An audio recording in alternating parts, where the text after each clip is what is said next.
नमस्कार, जय माता दी। आप सभी को नवरात्रि की हार्दिक शुभकामनाएं। आज माँ सिद्धिदात्री देवी दुर्गा का 9वां और अंतिम स्वरूप है और नवरात्रि के 9वें दिन माँ सिद्धिदात्री की पूजा की जाती है। सिद्धि का अर्थ है अलौकिक शक्तियाँ और दात्री का अर्थ है देने वाली, अर्थात अलौकिक शक्तियाँ देने वाली। माँ सिद्धिदात्री अपने भक्तों को सिद्धियाँ देने वाली हैं। कमल के पुष्प पर विराजमान माँ सिद्धिदात्री 4 भुजाओं वाली शक्तिशाली और बलशाली देवी माँ है। माँ सिद्धिदात्री का वाहन सिंह है। सिंह देवी माँ की शक्ति, साहस और तेज का प्रतीक माना जाता है। यह न केवल माँ की अद्भुत शक्ति को दर्शाता है, बल्कि भक्तों को निडर और साहसी बनने की प्रेरणा भी देता है। जहाँ माँ के दाहिने तरफ वाले निचले हाथ में गदा है और ऊपर वाले हाथ में चक्र है, वहीं बाईं तरफ उनके निचले वाले हाथ में कमल का पुष्प और ऊपर वाले हाथ में शंख है। साथ ही देवी माँ के सिर पर ऊंचा सा मुकुट सुशोभित है। माँ के चेहरे पर एक मंद सी मुस्कान है। ऐसे सुंदर और दिव्य रूप में प्रदर्शित हैं हमारी देवी माँ। इस धरती पर दैत्यों के अत्याचारों को नष्ट करने के लिए, मानव कल्याण के लिए और धर्म की रक्षा के लिए देवी माँ सिद्धिदात्री के रूप में उत्पन्न हुई थीं। कहा जाता है कि षष्ठी के आरंभ में जब देवता और ऋषि मुनियों ने तपस्या कर शक्ति प्राप्त की थी, तब दैत्यों की शक्ति बढ़कर तीनों लोकों में अत्याचार करने लगी।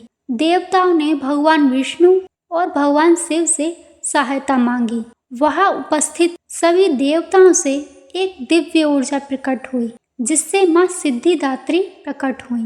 वे सभी प्रकार की सिद्धियां देने वाली हैं, जिनके आशीर्वाद से देवताओं को शक्ति प्राप्त हुई और वे दैत्यों के संहार करने में सक्षम हुए। मार्कंडेय पुराण में वर्णित है कि भगवान शिव ने भी माँ सिद्धिदात्री की कठोर तपस्या की।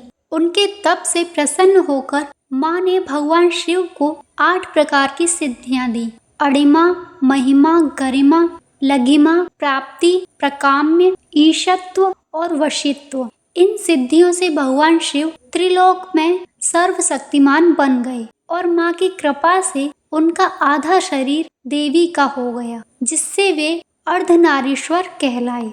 यह रूप इस सत्य का प्रतीक है कि शक्ति और पुरुष दोनों के संतुलन से ही सृष्टि का संचालन संभव होता है। माँ सिद्धिदात्री की आराधना करने से जीवन में सुख और समृद्धि आती है। उनकी कृपा से भक्त आध्यात्मिक उन्नति और मोक्ष को प्राप्त करते हैं। माँ की पूजा से जीवन में सकारात्मक ऊर्जा और शांति का प्रभाव बना रहता है। नवमी के दिन कन्या पूजन का विशेष महत्व है।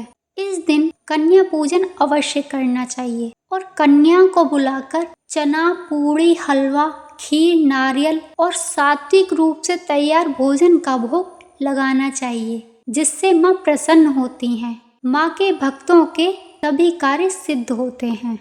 इस दिन सफेद या बैंगनी रंग के वस्त्र पहनना शुभ माना जाता है, क्योंकि यह रंग माँ को बहुत प्रिय है। माँ से यही प्रार्थना है कि वह अपने सभी भक्तों को सुख और समृद्धि का आशीर्वाद दें और सबके घर में खुशियाँ लाएं। जय माता दी।